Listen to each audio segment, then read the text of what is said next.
আমরা জেনেছিলাম যে মস্তিষ্ক থেকে নির্গত স্নায়ুকে বলা হয় করোটিয় স্নায়ু, আর সুষুম্না কাণ্ড থেকে নির্গত স্নায়ুকে বলা হয় সুষুম্না স্নায়ু।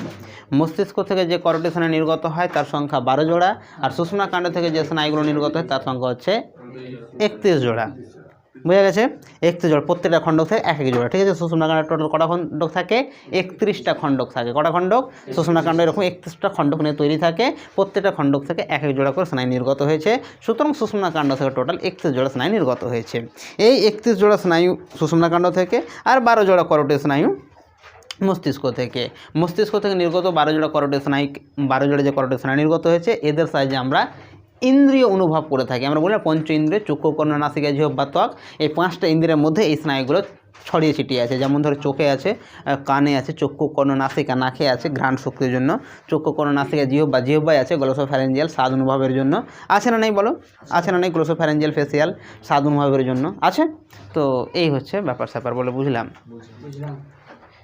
Thank you so much.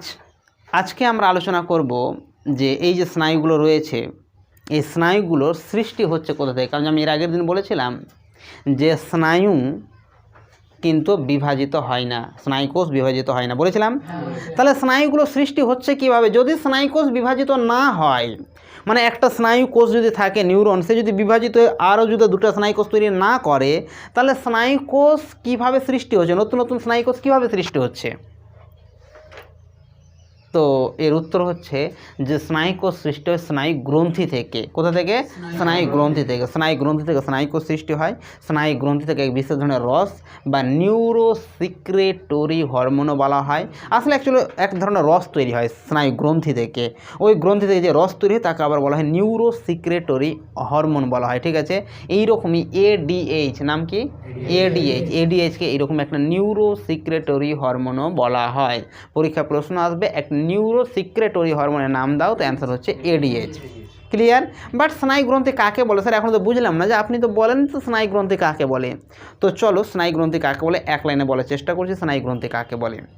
আসলে কতগুলো স্নায়ু কোষের কোষ দেহগুলো মিলিত হয়ে, স্নায়ু কোষের কোষ দেহগুলি মিলিত হয়ে যোগ কলার আবরণী পরিবেষ্টিত হয়ে যে স্ফীত অংশ, ফোলা বাল্বের মতন স্ফীত অংশ বা গঠন সৃষ্টি করে তাকে বলে স্নায়ু গ্রন্থি। বোঝা গেল না? না বোঝা যাওয়ারই কথা। আসলে কি বললাম যে স্নায়ু কোষের কোষ দেহ, ধরো না যে এটা স্নায়ু কোষ, ঠিক আছে, এটাতে করি, ধরো না যে এটা স্নায়ু কোষ, আর এটা কি অ্যাকশন নাকি, আর এটা কি ডেনড্রান। ঠিক আছে? তো এইটা হচ্ছে স্নায়ু কোষ দেহ, স্নায়ু কোষের কোষ দেহ। তো স্নায়ু কোষের এইরকম কোষ দেহ এখানে একটা আছে, ধরো এটা একটা স্নায়ু কোষের কোষ দেহ। ঠিক আছে? এটা তো অ্যাকশন আছে। আবার এখানে একটা স্নায়ু কোষ আছে, এটা হচ্ছে কোষ দেহ। আবার এখানে একটা স্নায়ু কোষ আছে, এই কোষ দেহ। আবার একটা হয়তো এখানে স্নায়ু কোষ আছে, এটা হচ্ছে কোষ দেহ। আবার হয়তো এখানে একটা স্নায়ু কোষ আছে, এটা কোষ দেহ। আবার হয়তো একটা স্নায়ু কোষ আছে, কোষ দেহ। তো স্নায়ু কোষের কোষ দেহগুলি কিন্তু, ঠিক আছে, স্নায়ু কোষের কোষ দেহগুলি একটি যোগ কলার আবরণী পরিবেষ্টিত হয়ে যে একটা ফোলা বাল্বের মতো অংশ গঠন করে। ক্লিয়ার? এই যে দেখো ফোলা বাল্বের মতো গঠন স্ফীত অংশ তৈরি করেছে না? তো কোষ দেহ আছে, তো ওই জায়গাটা উঁচু হয়ে যাচ্ছে, রাইট। কিন্তু বাকি জায়গাগুলো তো শুধুমাত্র অ্যাকশন আছে, প্রবর্ধক আছে, তো ওগুলো এক জায়গায় গুছিয়ে যাচ্ছে। কিন্তু কোষ দেহ থাকার কারণে জায়গাটা ফোলা বাল্বের মতন দেখাচ্ছে। তো স্নায়ু কোষের কোষ দেহগুলি যোগ কলার আবরণী পরিবেষ্টিত হয়ে যে স্ফীত ফোলা একটা বাল্বের মতো গঠন তৈরি করে, একেই বলা হয় কি স্নায়ু গ্রন্থি বা নার্ভ গ্যাংলিয়ন বা স্নায়ু জংশন বলা যেতে পারে। মানে অনেকগুলো স্নায়ুর কোষ দেহ এক জায়গায় মিলিত আছে, রাইট। তো এটা হচ্ছে স্নায়ু গ্রন্থি। যেহেতু এখানে অনেকগুলো কোষ দেহ মিলিত হয়ে এই স্নায়ু গ্রন্থি সৃষ্টি করেছে, তো এখান থেকে বিশেষ ধরনের রস তৈরি হয়, একে বলা হয় কি স্নায়ু রস বা নিউরো হরমোন বলা হয়। পরীক্ষায় প্রশ্ন আসে স্নায়ু গ্রন্থির 2টা কাজ লেখো, তো 2টো কাজ জেনে রাখো। এক তো হচ্ছে ওই যে নিউরো হরমোন তৈরিতে সাহায্য করে, মানে স্নায়ু গ্রন্থি এক বিশেষ ধরনের রস তৈরি করে, তাই না? নিউরোসিক্রেটরি হরমোনও বলা যেতে পারে। আর এটাও বলতে পারে এখান থেকে নতুন নতুন স্নায়ুর উৎপত্তি হয়। নতুন নতুন স্নায়ুর উৎপত্তি হয় বলতে মানে এখান থেকে স্নায়ুগুলো বিস্তার লাভ করে, রাইট। এখানে কোষ দেহগুলো আছে, তো চারিদিকে বিস্তার লাভ করেছে, মাথা ঢুকলো না, তো এই কারণে বলা হয় যে এখান থেকে স্নায়ুর উৎপত্তি হয়। বোঝা গেছে না? যায়নি? আমার শুধু একটা টার্ম ছিল যে স্নায়ু গ্রন্থি কী আর এর কাজ লেখো, একটা প্রশ্ন হওয়া উচিত, আর এর অ্যান্সার বলো, আর কিচ্ছু বলিনি। বোঝা গেছে? আমি বলেছিলাম এর আগের দিন যে কোথাও যদি উদ্দীপনা গৃহীত হয় তো ওই উদ্দীপনা কোথায় চলে যায়, হয় মস্তিষ্কে চলে যায় আর নয়তো সুষুম্না কাণ্ডে চলে যায়। আর মস্তিষ্ক সুষুম্না কাণ্ড ওই উদ্দীপনার বিরুদ্ধে সাড়া বা রেসপন্স তৈরি করে। ওই সাড়া বা রেসপন্স আবার স্নায়ুতন্ত্র মানে স্নায়ুর মাধ্যমে বাহিত হয়ে পেশি কোষে বা প্রেরক কোষে এসে অবস্থান করে, তাই না? এই তো সিস্টেম। কিন্তু তুমি কি একবার ভেবে দেখেছো যে কোনো একটা ব্যক্তির যদি কোনো একটা জায়গায় উদ্দীপনা গৃহীত হয়, যদি কোনো একটা জায়গায় উদ্দীপনা গৃহীত হয়, ধরে নাও তো কোনো একটা জায়গায় যদি উদ্দীপনা গৃহীত হয়, ওকে, তো ধরে না যে কোনো একটা ব্যক্তির এরকম জায়গায় যদি উদ্দীপনা গৃহীত হয়, বলো বুঝলাম, যদি কোনো একটা ব্যক্তির এইরকম জায়গায় উদ্দীপনা গৃহীত হয় তো এই উদ্দীপনাটার মস্তিষ্ক বা সুষুম্না কাণ্ডে যাবে, কিন্তু এটা নিয়ে যাবে কে? স্নায়ু বা নিউরন নিয়ে যাবে বা স্নায়ু কোষ নিয়ে যাবে। কিন্তু তুমি কি ভেবেছো এই স্নায়ু কোষ কি একজনই আছে যে ও উদ্দীপনা একদম নিয়ে যাবে মস্তিষ্ক পর্যন্ত? না, আসলে কতগুলো নিউরন সহযোগিতা করছে। প্রথমে তো একটা নিউরন এখানে আছে, ও আবার এখান থেকে এইটুকু পর্যন্ত, তারপর আবার পরবর্তী নিউরন, এইভাবে উদ্দীপনাটা গৃহীত হবে, রাইট? আবার একইভাবে উদ্দীপনার বিরুদ্ধে যে রেসপন্সটা তৈরি হবে সেটা আবার কতগুলো নিউরনের সমন্বয়ে কিন্তু সে সাড়াটা আসবে পেশিকোষে, রাইট? তারপর পেশিকোষে অবস্থান করবে। বুঝা যাচ্ছে আমি কী বলছি? আমি তোমাকে এটা বোঝাতে চাইছি যে গ্রাহক কোষ থেকে যে উদ্দীপনাটা গৃহীত হয় সেই উদ্দীপনাটাকে কেন্দ্রীয় স্নায়ুতন্ত্রে নিয়ে যেতে বা কেন্দ্রীয় স্নায়ুতন্ত্রে যে সাড়া বা রেসপন্স তৈরি হয় সেই সাড়া বা রেসপন্সটাকে আবার প্রেরক কোষে নিয়ে আসতে একটা বা দুটো স্নায়ু অংশগ্রহণ করে না, এখানে কতগুলো স্নায়ু কোষ অংশগ্রহণ করে, রাইট? বলি না স্নায়ুতন্ত্র, এই যে কতকগুলো স্নায়ু কোষ অংশগ্রহণ করে, তো একটা স্নায়ু কোষ থেকে উদ্দীপনাটা পরবর্তী স্নায়ু কোষে যায় কিভাবে, রাইট? তো বইয়ের ভাষায়, টার্মিনাল ভাষায় যদি বলি আমি, তো এই যে জাংশন যেখানে একটা স্নায়ু কোষ শেষ হলো আর অপর স্নায়ু কোষ শুরু হলো, এই জাংশনটাকে বইয়ের ভাষায় বলা হয় সাইন্যাপস। সাইন্যাপস বা স্নায়ু সন্নিধি। সন্নিধি কথার অর্থ হচ্ছে মিলন বা সংযোগস্থল, মানে দুটো নিউরনের সংযোগস্থল। পরীক্ষায় প্রশ্ন আসে সাইন্যাপস বা স্নায়ু সন্নিধি কি। দেখো এর আগে আমি একটা প্রশ্ন আলোচনা করলাম, এটার নাম কি বললাম বলো তো? এটার নাম কি বললাম? স্নায়ু গ্রন্থি বলেছিলাম। তো দুটোর মধ্যে গুলিয়ে গেলে হবে না, এটা স্নায়ু গ্রন্থি। পরীক্ষা কিন্তু প্রশ্ন আসে, বা ইংরেজিতে বলতে পারো নার্ভ গ্যাংলিয়ন। স্নায়ু গ্রন্থি বা নার্ভ গ্যাংলিয়ন কাকে বলে, এর কাজ লিখো, পরীক্ষায় প্রশ্ন আসে খুবই। আর উত্তর বোঝা গেছে যে স্নায়ু গ্রন্থি বা নার্ভ গ্যাংলিয়ন কি। কতকগুলি স্নায়ু কোষের কোষ দেহগুলি মিলিত হয়ে যোগ কলার আবরণী পরিবেষ্টিত হয়ে যে স্ফীত গোলাকার ফোলা বাল্বের মতো গঠন তৈরি করে তাকে বলে স্নায়ু গ্রন্থি বা নার্ভ গ্যাংলিয়ন। আর এর কাজের কথা যদি বলি তো মেন দুটো কাজ, এক নিউরোসিক্রেটরি হরমোন বা নিউরোসিক্রেটরি রসক্ষরণ করা, আর দুই স্নায়ু উৎপন্ন করা বা স্নায়ু কোষ সৃষ্টি করা। ক্লিয়ার? দুটো মেন কাজ। আর এখন যেটা বলতে চলেছিল যে সাইন্যাপস। সাইন্যাপস কি? সাইন্যাপস হচ্ছে দুটো নিউরনের সংযোগের স্থল, যেখানে একটা নিউরন শেষ হয়ে গেছে আর অপর নিউরন শুরু হয়েছে, আবার এই এক জায়গায় শেষ হবে, আবার একটা নিউরন শুরু হতে এখানে আবার সাইন্যাপস আছে, আবার আছে না নেই? তো দিস ইজ সাইন্যাপস। তো সাইন্যাপস কি? সাইন্যাপস বা স্নায়ু সন্নিধি হচ্ছে দুটি নিউরনের সংযোগের স্থল, যেখানে একটা নিউরন শেষ হয় আর অপর নিউরন শুরু হয়, তাকে সাইন্যাপস বলছি। চলো ছবির সাহায্যে বোঝার চেষ্টা করি। সাইন্যাপস বা স্নায়ু সন্নিধি কি? সাইন্যাপস একটা ইংরেজি ভাষা যার বাংলা অর্থ হচ্ছে স্নায়ু সন্নিধি। একবার এরকম প্রশ্ন এসেছিল যে প্রান্ত সন্নিকর্ষ বলতে কি বোঝো? স্নায়ু সন্নিধি। প্রান্ত সন্নিকর্ষ বলতে কি বোঝো? আর ছেলেমেয়েরা ম্যাক্সিমাম ক্ষেত্রে বুঝতে অসুবিধা করেছিল বা ভুল বুঝেছিল যে প্রান্ত সন্নিকর্ষ কী স্যার। তো মনে রাখো, প্রান্ত সন্নিকর্ষটাই হচ্ছে সাইন্যাপস বা স্নায়ু সন্নিধি। আসলে প্রান্ত কথার মানে হচ্ছে প্রান্ত মানে শেষ ভাগ, টার্মিনাল, আর প্রান্ত সন্নিকর্ষ সন্নি মানে তাদের মিলন একটা, রাইট? তো একই জিনিসের অনেকগুলো নাম, অনেকগুলো টার্ম। সাইন্যাপস বা স্নায়ু সন্নিধি কি? সাইন্যাপস বা স্নায়ু সন্নিধি হচ্ছে দুটি নিউরনের সংযোগী স্থল। মানে ব্যাপারটা কেমন, ধরো এটা একটা নিউরন, এটা একটা নিউরন, এটা একটা নিউরন, এটা একটা নিউরন, আর এইটা একটা নিউরন। ক্লিয়ার? এটা একটা নিউরন, মাথায় ঢুকলো না? এই নিউরন। তো এই নিউরনের এই যে প্রবর্ধক আর এই নিউরন এই যে প্রবর্ধক, এই প্রবর্ধকটাকে বলছে, এই জাংশনটাকে কি বলছি? সাইন্যাপস বলছি, ঠিক আছে? তো সাইন্যাপস বা স্নায়ু সন্নিধি হলো দুটো নিউরনের সংযোগী স্থল, যেখানে একটা নিউরন যেতে যেতে শেষ হয়ে গেছে আবার অপর নিউরন শুরু হয়েছে। This is synapse. বোঝা গেছে না যায়নি? এর গঠন যদি দেখি, পরীক্ষায় প্রশ্ন আসে সাইন্যাপস কাকে বলে, এর গঠনটাও আসে। গঠনটা চলো আমি এঁকে দেখাই। এই প্রান্ত দুটোকে যদি জুম করে দেখি, তো জুম ইন করে দেখলে এর গঠনটা কেমন লক্ষ্য করা যাবে, চলো আমি একটু দেখার চেষ্টা করি সাইন্যাপসের গঠন কেমন হওয়া উচিত। এই যে কোনো একটা নিউরনের শেষ অংশের গঠন এরকম থাকে, আর একটা যে নিউরন শুরু হয় এটা একটা শুরু নিউরন। এই শুরু যে নিউরনটা হয় তার গঠন এইরকম হয়। এই যে বুঝতে পেরেছ, একটা নিউরন শেষ হয়েছে আর একটা নিউরন শুরু হয়েছে, তো একটা নিউরন শেষ হয়েছে আর একটা নিউরন শুরু হয়েছে, ক্লিয়ার। এই সংযোগী স্থলটার নাম কি বলছে? সাইন্যাপস। সাইন্যাপস কি বলছি? সাইন্যাপস বলছি। এই বোঝা গেছে না যায়নি? বোঝা গেছে যায়নি?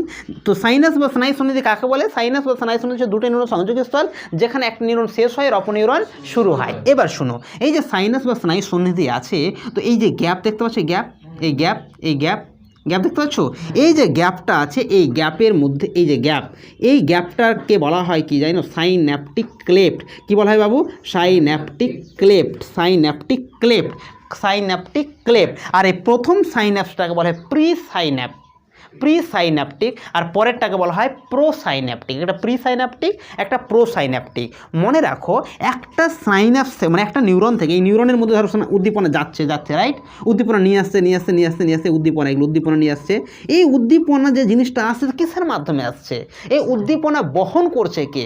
নিউরন তার ধরে নিয়ে আসছে না, নিউরন তো একটা অংশ, একটা দণ্ডের মতন জিনিস, তাই না? তো এর মধ্যে দিয়ে উদ্দীপনা প্রবাহিত হচ্ছে ইলেকট্রিক্যাল, এক উদ্দীপনা এক ধরনের ইলেকট্রিক্যাল তরঙ্গ। তো উদ্দীপনা প্রবাহিত হচ্ছে, বাট কার মাধ্যমে? তো যে কেমিক্যাল উদ্দীপনাকে বহন করে সেই কেমিক্যালের নাম হচ্ছে নিউরোট্রান্সমিটার। কি বলছি? নিউরোট্রান্সমিটার। তো যে কেমিক্যাল এক নিউরন থেকে আরেক নিউরনে উদ্দীপনাটাকে নিয়ে যাবে, রাইট, বা নিউরনের মধ্যে উদ্দীপনাটাকে বহন করে নিয়ে যাবে, ওই যে কেমিক্যালের মধ্যে একটা কেমিক্যাল আছে না নেই? এই যে কেমিক্যালটা উদ্দীপনাটাকে নিয়ে যাবে, ওই যে কেমিক্যাল, ওই কেমিক্যালের নাম হচ্ছে নিউরোট্রান্সমিটার। কেমিক্যালটাকে বলছি নিউরোট্রান্সমিটার। নিউরো, এটা তো উঠবেই না ছবিতে। নিউরোট্রান্সমিটার, এটা কালিটা ভালো না। নিউরোট্রান্সমিটার, এই যে নিউরোট্রান্সমিটার কথা বলছি, তো মানব দেহে এইরকম সাইন্যাপসের মধ্যে যে নিউরোট্রান্সমিটার অবস্থান করে তার নাম হচ্ছে অ্যাসিটাইলকোলিন। ওকে, অ্যাসিটাইলকোলিন। পরীক্ষায় প্রশ্ন আসে নিউরোট্রান্সমিটার কাকে বলে, উদাহরণ দাও। তো অ্যান্সার তো শোনো, নিউরোট্রান্সমিটার কাকে বলে উদাহরণ দাও। যে রাসায়নিক পদার্থ এক নিউরন থেকে অপর নিউরনে স্নায়ু স্পন্দনকে পরিবহন করে নিয়ে যায়। বুঝা গেছে? যে রাসায়নিক পদার্থ, যে কেমিক্যাল, যে রাসায়নিক পদার্থ এক নিউরন থেকে আর এক নিউরনের স্নায়ু স্পন্দনটাকে পরিবহন করে নিয়ে যায়, তারই নাম হচ্ছে কি? নিউরোট্রান্সমিটার। মাথা ঢুকলো? তা আমরা শুধু তো এমনি বলেছি যে স্নায়ু স্পন্দন এক নিউরন থেকে আরেক নিউরনে চলে যায়, বাট নিয়ে যায় কে? এই বহনের কাজটা কে করে? কে উদ্দীপনাটাকে বহন করে নিয়ে যায়? তোর নাম হচ্ছে নিউরোট্রান্সমিটার। আর আমাদের দেহের ওই রাসায়নিক পদার্থ, ওই নিউরোট্রান্সমিটার নাম এক্সাম্পল অ্যাসিটাইলকোলিন। এটা একটা কেমিক্যাল। এই কেমিক্যাল কি করে? ওই উদ্দীপনাটার যে ইলেকট্রিক পালস রয়েছে, ইলেকট্রিক যে স্পন্দন, ঠিক আছে, ওটাকে বহন করে নিয়ে যায়। বুঝা গেছে না যায়নি? তো নিউরোট্রান্সমিটার বুঝা গেছে না যায়নি? একদম বুঝা গেছে। অ্যাসিটাইলকোলিন। এবার বুঝো, এই যে আমি এখানে ছবিটা দিয়েছি, একটা সাইনাসের ছবি দিয়েছি। সাইনাসের ছবির এই জায়গাটাকে আমি কি বলছি বলো তো? সাইন্যাপটিক ক্লেফট বলছি। কি বলছি? Synaptic cleft. Okay, synaptic cleft.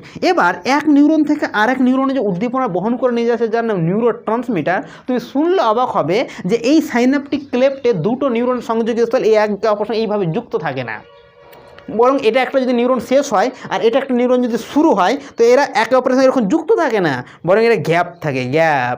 ওকে, রেল লাইনের মতন গ্যাপ থাকে। তো এক নিউরন শেষ হলো, আবার এক নিউরন শুরু হবে, তো এই গ্যাপ তো আছেই না? তো গ্যাপ যদি থাকে, তো এক নিউরন থেকে আরেক নিউরন স্নায়ু স্পন্দন যাবে কীভাবে?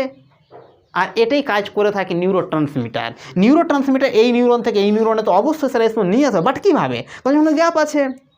তো গ্রামের ভাষা যদি ইউজ করে দেয়, ভাষাকে বলে চুইয়ে নিয়ে যাওয়া।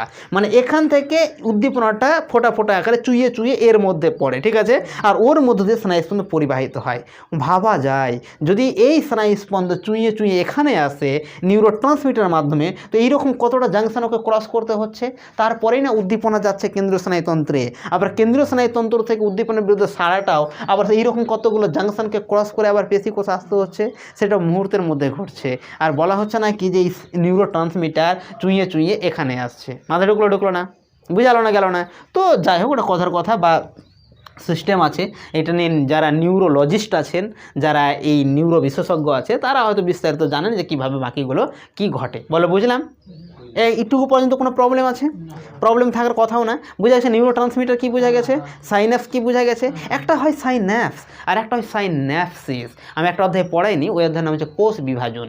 কোষ বিভাজন পড়াতে গিয়ে তোমাকে জানাবো যে কোষ বিভাজন 3 রকমের হয়, একটা অ্যামাইটোসিস, একটা মাইটোসিস আর একটা মিওসিস। তো মিওসিস কোষ বিভাজনে দেখা গেছে, মিওসিস কোষ বিভাজনে দেখা গেছে যে 2টি ক্রোমোজোম জোড়ায় জোড়ায় অবস্থান করে, 2টি ক্রোমোজোম জোড়ায় জোড়ায় অবস্থান করে, 2টি ক্রোমোজোম জোড়ায় জোড়ায় অবস্থান করে। এই প্রক্রিয়াকে বলে সাইন্যাপসিস।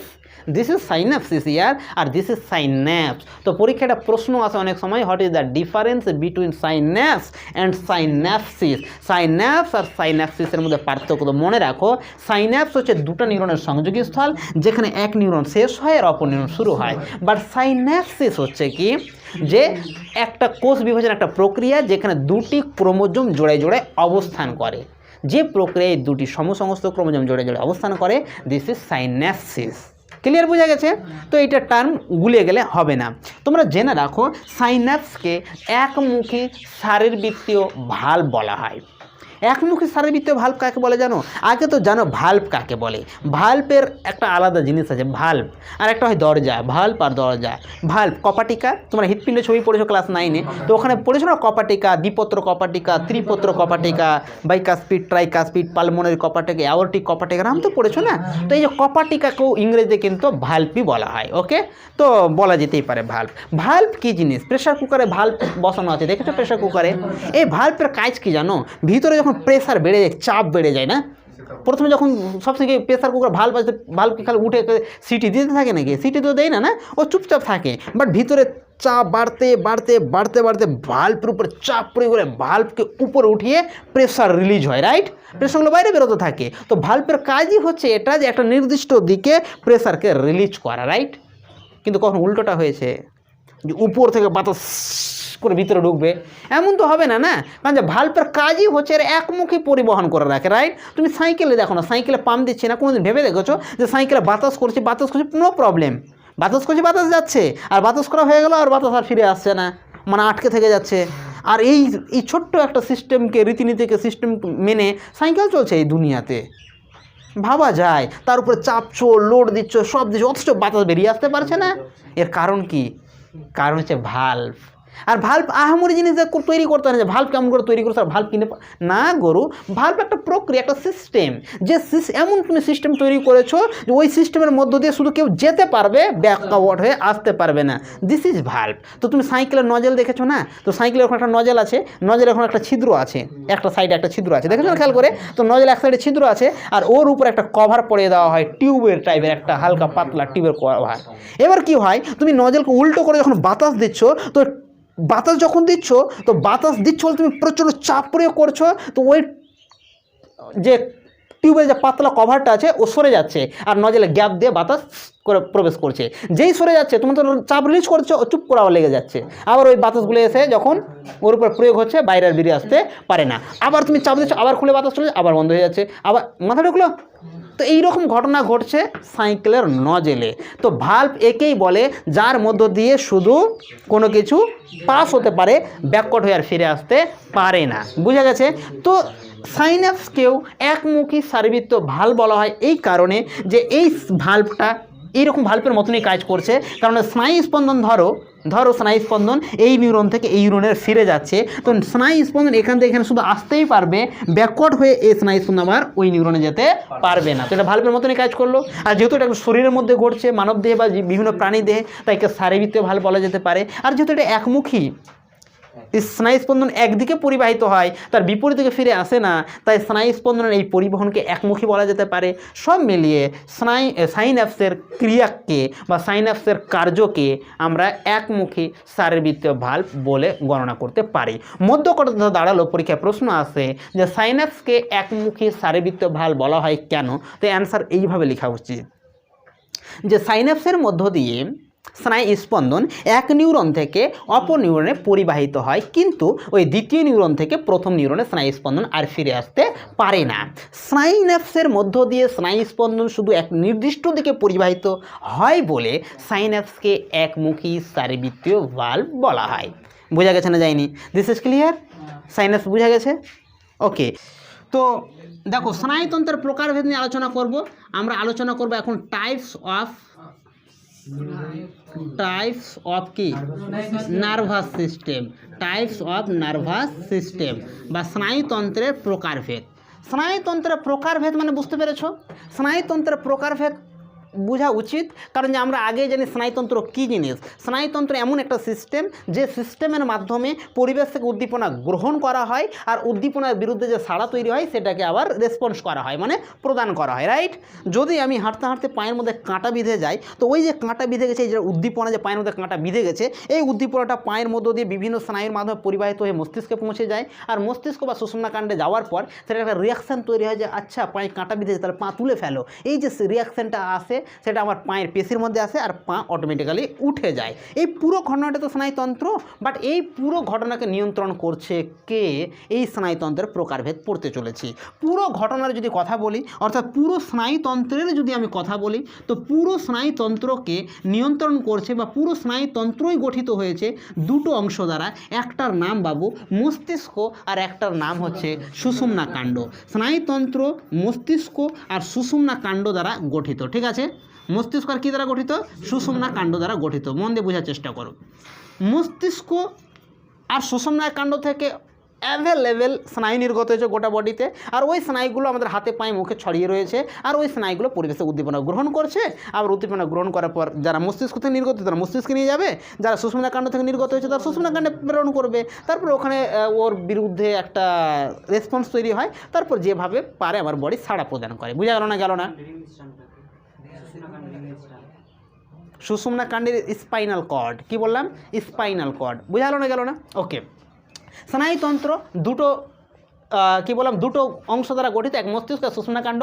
মস্তিষ্ক দ্যাট ইজ ব্রেইন, আর সুষুম্নাকাণ্ড that is spinal cord. Okay, এবার এই মস্তিষ্ক থেকে যে স্নায়ুগুলো নির্গত হয়েছে বাবু, মস্তিষ্ক থেকে যে স্নায়ুগুলো নির্গত হয়েছে তাদেরকেই তো বলছি করোটীয় স্নায়ু। মস্তিষ্ক থেকে যারা নির্গত হয়েছে তাদেরকে কি বলছি? করোটীয় স্নায়ু, করোটীয় স্নায়ু।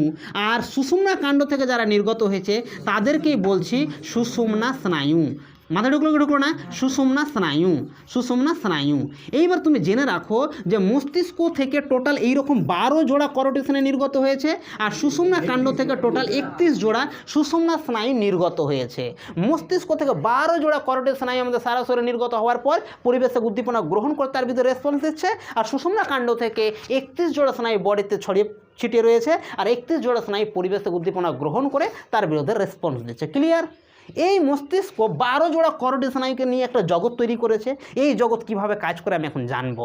আর সুষুম্নাকাণ্ড 31 জোড়া স্নায়ুকে নিয়ে তার একটা জগৎ তৈরি করেছে, সেই জগতে কিভাবে কাজকর্ম হয় সেটাও আমরা জানবো। আগে মস্তিষ্কর গঠন দেখে আর মস্তিষ্কর জগৎ সম্বন্ধে জেনে নিই। প্রথমে আগে মস্তিষ্ককে জানবো যে মস্তিষ্ক কোথায় আছে, কি কাজ করছে, আর কেমনভাবে মস্তিষ্কর কাজ চলছে। ওকে, তো মস্তিষ্ক নিয়ে আলোচনা করব, ঠিক আছে। এটা পুরো ছবি আসবে এখানে জায়গাটা। ওকে, মস্তিষ্ক দেখো, মস্তিষ্ক নিয়ে আমি আলোচনা করব। আগে তো জানি মস্তিষ্কের অবস্থান কোথায়। যাকে আমি মস্তিষ্ক মস্তিষ্ক বলে চেঁচাচ্ছি এটা বাংলা ভাষা, ইংরেজিতে বলে ব্রেইন, আর আমরা ব্রেইন ছোট থেকে বলে আসছি যে তোর অনেক ব্রেইন আছে। ওই ছেলেটার কোনো ব্রেইন নেই। Brain brain brain brain brain আদৌ কি কম বেশি হয়? চলো বিস্তারিত আমরা জানবো এই ভিডিওতে। তার আগে ব্রেইনের অবস্থান দেখে নিই, মস্তিষ্কের অবস্থান দেখে নিই। দেখো এই হচ্ছে মস্তিষ্ক। এই দেখছো আমি কি বলছি? এটা তো ছবি ভালো হবে না, এটাতে বুঝতেই পারছি না যে কোনটা চকচক করছে।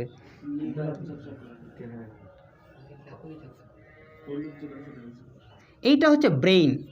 মাথা ঢুকছে আমি কি বলছি? এটা হচ্ছে কি?